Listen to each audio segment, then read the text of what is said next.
Hello Jesus lovers. प्रभु यीशु मसीह से प्रेम करने वाले आप सब लोगों को मेरा सलाम, जय मसीह की। अ, प्रभु यीशु मसीह में हम लोग बहुत आशीषित हैं क्योंकि आज हमारे जीवन में एक नया वर्ष जुड़ गया है। बाइबल कहती है कि उसकी करुणा प्रति भोर नई होती है और हम मिट नहीं गए, ये उसकी करुणा ही का फल है। बहुत सारे लोग हैं जिनके जाने का समय आ गया था, वो चले गए और कुछ लोगों को शैतान ने नाश कर दिया, लेकिन आप और मैं यहाँ हैं क्योंकि प्रभु अभी हमें यहाँ चाहता है और ये बड़ी कीमती बात है। मैं जब परमेश्वर के साथ बैठा, जैसा कि हमारे जो बड़े आत्मिक अगुवे हैं वो लोग हमारे साथ परमेश्वर से पाए हुए वचन को शेयर कर रहे हैं दुनिया भर में, तो मैं ये सोच रहा था कि प्रभु मेरे लिए, मेरी निज व्यक्तिगत ज़िंदगी के लिए, और अब जबकि ये सेवकाई इस चैनल के थ्रू शुरू हो गई है, आप क्या लोगों से कुछ कहना चाहेंगे? क्या मुझसे कुछ कहना चाहेंगे? तो एक बड़ा खूबसूरत वचन परमेश्वर ने मुझे दिया और मैं चाहूँगा कि इसे आप इस नए साल के अवसर पर मेरे साथ पढ़ें। ये पहला कुरिन्थियों में आपको मिलेगा, पहला कुरिन्थियों में, और उसका पहला कुरिन्थियों 12 अध्याय में, पहला कुरिन्थियों 12 अध्याय मेरे साथ आप इसको निकाल लें।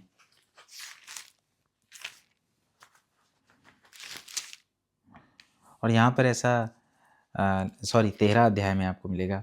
यहाँ पे ऐसा लिखा है, 13 के 12 पद में, और 13 पद को हम लोग देखेंगे। 13 अध्याय उसके 12 और 13 पद को हम लोग देखेंगे कि अभी हमें दर्पण में धुंधला सा दिखाई देता है, परंतु उस समय आमने सामने देखेंगे।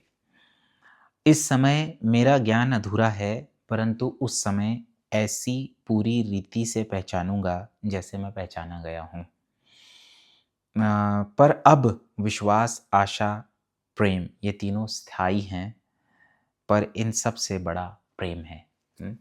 मैं इसको जब पढ़ने लगा तो मुझे ये पहली बार में समझ में आ गया, क्योंकि हम लोग देख रहे हैं कि हमारे आसपास कितने सारे युद्ध हो रहे हैं, युद्ध खड़े भी हो रहे हैं जो अभी शुरू हो सकते हैं। बहुत सारा महंगाई का दौर अभी और ज़्यादा आना बाकी है, आर्टिफिशियल इंटेलिजेंस हमारे सामने है, और बहुत सारी बातें हैं जो केओटिक हैं, जो आपको कंफ्यूज कर देने वाली हैं, जो आपको परेशान कर देने वाली हैं, जो आपको समझ में नहीं आ रही हैं। ये तो बाहर की दुनिया की बातें हो गई जिस पृथ्वी पे हम रहते हैं। साथ ही साथ स्वर्ग की भी बहुत सारी बातें हैं, स्वर्गों की बहुत सारी बातें हैं जिनको हम आत्मिक दुनिया कहते हैं।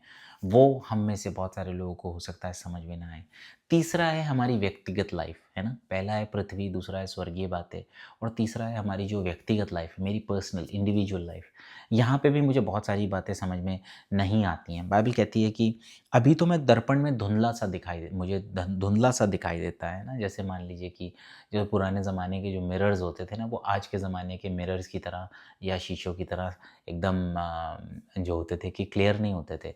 बहुत सारे पुराने समय में क्या होता था, पीतल को बहुत ज़्यादा चमकाकर उसको उसमें अपने अक्स अक्स को देखा जाता था। तो उसमें क्या होता था, वो आपको एक फैली हुई इमेज दिखती थी, एक ब्लरी इमेज दिखती थी, है ना? तो हमको अभी क्लियरली नहीं दिखाई दे रहा है कि प्रभु आप क्या चाह रहे हो, पृथ्वी पर क्या होगा, है ना? कभी-कभी हम क्वेश्चन करते हैं, प्रभु आप हो कि नहीं हो? अगर हम प्रभु में विश्वास करते हैं, तो हम कहते हैं, अरे प्रभु अगर आप हो तो ऐसा क्यों हो गया मेरे साथ या मेरे परिवार में, या उनके साथ ऐसा क्यों हो गया? और जो लोग प्रभु में विश्वास नहीं करते, वो तो ख़ैर प्रभु के साथ सारे ही सवाल-जवाब करते हैं कि कोई गॉड है ही नहीं, कोई प्रभु है ही नहीं, है ना? तो हमें अभी बहुत कुछ समझ में नहीं आता। पृथ्वी पे हमें समझ नहीं आता, बहुत सारी सरकारें हमें समझ में नहीं आती। अ, हमें स्वर्गों की बातें समझ में नहीं आती। स्वर्ग के क्या सिद्धांत हैं, वो कैसे काम करता है। कई दफ़ा हमें बहुत सारी बातें समझ व्यक्तिगत लाइफ़ में हम कन्फ्यूज़ रह जाते हैं कि यार मेरी लाइफ़ में मैं क्या करना चाहता हूँ, मेरे साथ क्या होगा, मैं क्या कर रही हूँ। बहुत सारी बातें हैं जो हमें समझ में नहीं आती। लेकिन एक बहुत अच्छी बात यहाँ पे लिखी हुई है, बहुत ही अच्छी बात। वो लिखी है कि मैं आने वाले समय में आमने-सामने देखूँगा, और यहाँ पर जो आमने-सामने लिखा हुआ है, ये जो हिब्रू है, उसमें ग्रीक में इसका मीनिंग होता है माउथ टू माउथ, मैं गॉड से बातें करूँगा। फेस टू फेस का मतलब है जैसा कि मोसेस ने परमेश्वर से बातें करी थी, माउथ टू माउथ हम भी प्रभु यीशु मसीह के सामने ऐसे पहुँचाए जाएँगे। लेकिन यहाँ पे उसके बाद जो बात लिखी हुई है, परंतु उस समय आमने-सामने देखेंगे, इस समय मेरा ज्ञान अधूरा है, ये मेरी बात है कि मेरा ज्ञान अधूरा है, आपकी बात है कि आपका ज्ञान अधूरा है और इसमें कोई शर्मिंदगी की बात नहीं है अगर आपका और मेरा ज्ञान अधूरा है। बाइबल इसको क्लियरली कह रही है और इसका एक सॉल्यूशन भी बाइबल दे रही है और बाइबल कहती है, "पर उस समय ऐसी रीति से, पूरी रीति से पहचानूँगा जैसा मैं पहचाना गया हूँ।" मैं तो अभी परमेश्वर को अच्छे से नहीं समझता, पर होप क्या है? आशा क्या है कि परमेश्वर मेरी हर डिटेल जानता है, मेरे बारे में हर बारीक बात उसे पता है। अगर आप कहें ना कि मेरे मेरे बाल बहुत गिरते हैं, मान लीजिए आप ऐसा कहें, है ना? तो परमेश्वर को आपके हेयर का काउंट पता है, परमेश्वर को आपके बालों की गिनती पता है। तो परमेश्वर के पास आपकी सारी डिटेल है। कितनी दफ़ा हमारे पास ये दुःख है ना कि मुझे कोई समझता नहीं है, है ना? एक ही बात का तो दुःख है ना, लोगों को बहुत सारी बातों का दुःख है, पर एक बात ये बात कहने की होती है, ऐसी कहावत है कि भई एक ही बात का दुःख है कि भई बात सुनी नहीं गई, बात समझी नहीं गई, बात कही भी नहीं गई। तो कभी-कभी क्या होता है कि हमें कोई समझ नहीं पा रहा, पर बाइबल हमको कहती है कि हम कंप्लीटली अंडरस्टूड हैं। गॉड हमको अच्छे से समझता है, परमेश्वर हमको अच्छे से समझता है। आगे की बात जो परमेश्वर इस साल में मुझसे और आपसे करना चाहता है, वो ये है कि 13 पद देखिए, 12 पद का लास्ट पार्ट देखते हैं हम। यहाँ पे लिखा है कि पर उस समय पूरी रीति से पहचानूँगा जैसा मैं पहचाना गया हूँ। 13 पर अब विश्वास, आशा, प्रेम ये 3 स्थायी हैं। बाइबल कहती है ये 3 स्थायी हैं। अ, प्रेम, आशा और क्या? विश्वास। लेकिन फिर आगे क्या कहती है? कहती है इन सबसे बड़ा प्रेम है। मैं इस बात के ऊपर जब रुका तो परमेश्वर की आत्मा ने मुझे ये बात समझाई कि तू साल भर परमेश्वर के साथ प्रार्थना करेगा, परमेश्वर के साथ चलेगा, परमेश्वर से बात करेगा, तुझे बहुत सारी बातें समझ में नहीं आएँगी और बहुत सारी बातें मेरे मसीह भाई-बहनों आपको भी समझ में नहीं आएँगी। बहुत सारी प्रोफेसीज़ होंगी जो आपकी लाइफ़ के बारे में हो रखी हैं इंडिविजुअली, वो अभी तक पूरी नहीं हुई होंगी, तो आपको वो भी बात समझ में नहीं आ रही है। बहुत सारी प्रोफेसीज़ जो हैं जनरल प्रोफेसीज़ हैं क्राइस्ट के चर्च के लिए हैं, वो आपको समझ में ना आए, हो सकता है।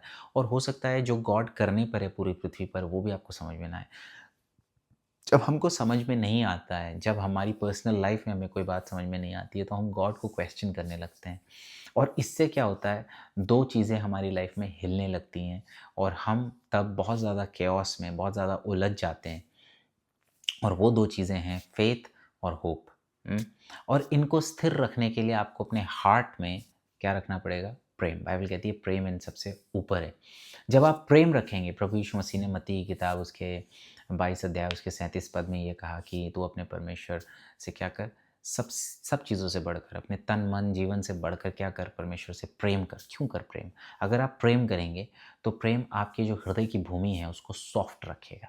हाँ? मान लीजिए कि अगर आपके ऊपर भविष्यवाणी हुई है और आपने विश्वास कर लिया कि आपको वो पर्टिकुलर बात या पर्टिकुलर आशीष आपको प्राप्त हो जाएगी, तो जब तक वो नहीं होगी और आपने आशा लगा रखी है वो आपको मिल जाएगी, नहीं होगी, थोड़े समय बाद अगर आप इरिटेट हो गए, अगर आप नाराज़ हो गए, आपको अगर आप झुंझला गए, तो आप क्या करेंगे? परमेश्वर से बात करने जाएँगे और जिस लहज़े में आप परमेश्वर से बात करेंगे, वो लहज़ा हो सकता है अच्छा ना हो। हो सकता है कि आपने बहुत सारी बातों का फ़ेथ ऑलरेडी रखा हुआ था, वो चीज़ें हुई नहीं और उनके ना होने से आज आपका हृदय कड़वाहट से भर गया है। तो इसका क्योर क्या है? इसका इसका जो सॉल्यूशन है, वो क्या है? इसका सॉल्यूशन है प्रेम, प्यार। और यहाँ पर प्रेम की बात जो है ना, वो ना केवल कलीसिया के लोगों से या बाहर के लोगों से, पर परमेश्वर से भी है। जब आप परमेश्वर से प्रेम रखेंगे पूरे वर्ष, तो दुनिया में कुछ भी होता रहे, आपका विश्वास और आपकी आशा डगमगाएँगे नहीं। क्योंकि प्रेम के बिना आपका आशा और विश्वास दोनों हिल जाएँगे, उन पर अटैक हो जाएगा। मैं आपको एक बात समझाता हूँ। जब आप विश्वास करते हैं, तो आप वर्तमान में विश्वास करते हैं, पर आपकी आशा भविष्य में होती है। इब्रानियों की पत्री 11 पद में हम लोग देखेंगे, यहाँ पे लिखा है, अब विश्वास आशा की हुई वस्तुओं का निश्चय है।